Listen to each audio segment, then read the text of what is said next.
first poem I'm going to read a little section from this pamphlet. This is my long poem about Kirkstall Abbey in Leeds, where I live. And this pamphlet has been published by Leeds City Council. So maybe I'm the only person published by the council.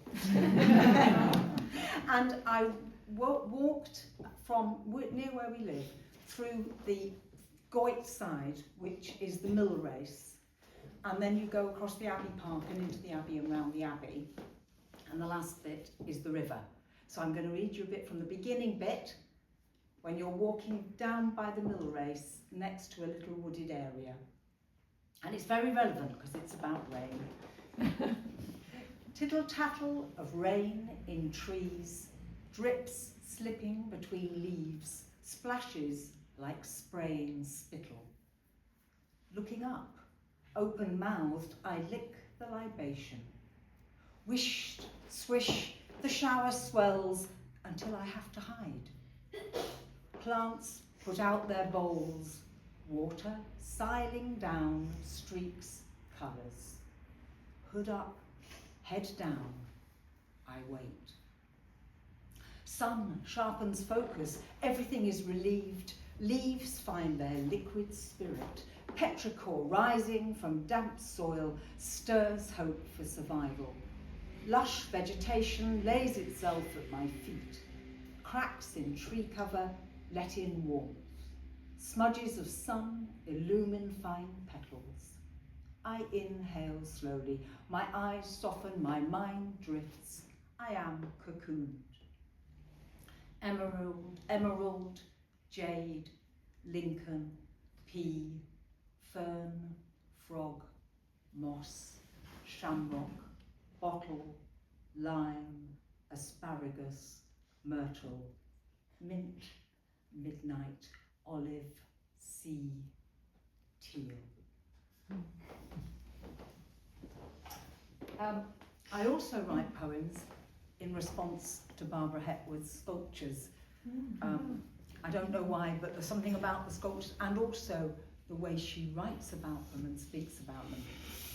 And I went into her fantastic studio in St Ives, so if you haven't been, you do need to go. It's one of the wonders of British art. And you go into her garden, and we went into the studio and it said, "I am the landscape." And I just went, oh, wow. So she went to Greece because she was she had grief in her life because she lost her son and she lost her partner. So she went to Greece because a friend took her there. So this is Hepworth in Greece. The sun climbs with me. My heart rate quickens, breath shortens, muscles strain as they lift my bones. I am perpendicular to the mountain. At the pinnacle, I see the curved edge of ocean stretching all around me. In the bare blue sky, there is barely a huff of wind. Heat reflects from hard rock. I am at the origin.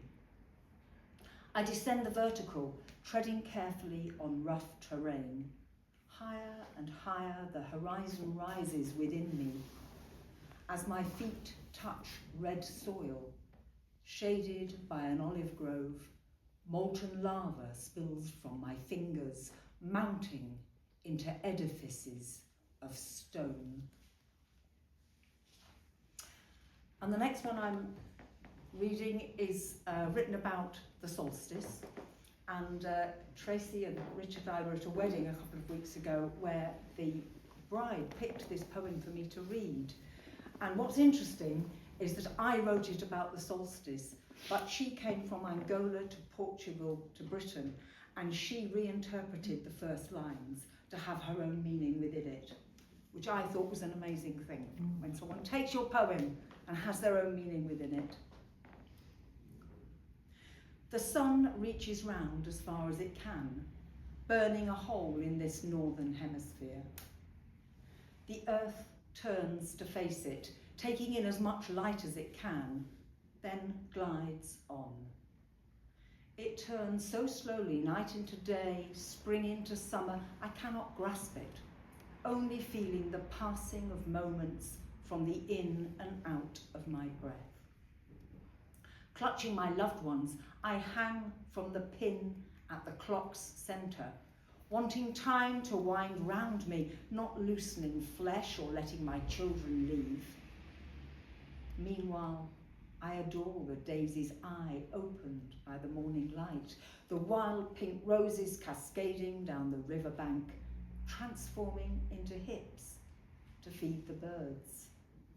I can only follow the meandering path to the cool pine grove near the land's edge to steady myself for a moment, touching the lichened edge of a standing stone.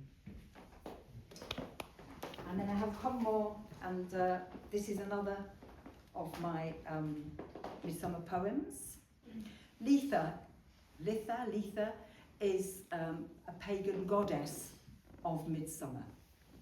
And here she is. She spits firebrands that splutter in the sky, catch flame, become the morning sun. Each cell births in her light. At her touch, skin stretches, hair sprout, stalks thicken, leaves elongate. She unfurls the fern's fronds, flowers follow her face. Her long green tresses wind round and round to tumble brimming into the stream. She squeezes honeysuckle until it oozes, presses sage to release its savour. Coiling garlands of wild flowers across breasts, she seduces butterflies. Sashaying through thigh-high meadows, she sets the blossoms bobbing, poppy, corncockle, muskmallow, ox-eye daisy, campion, yarrow. Bees, freed by her heat, buzz to pollinate.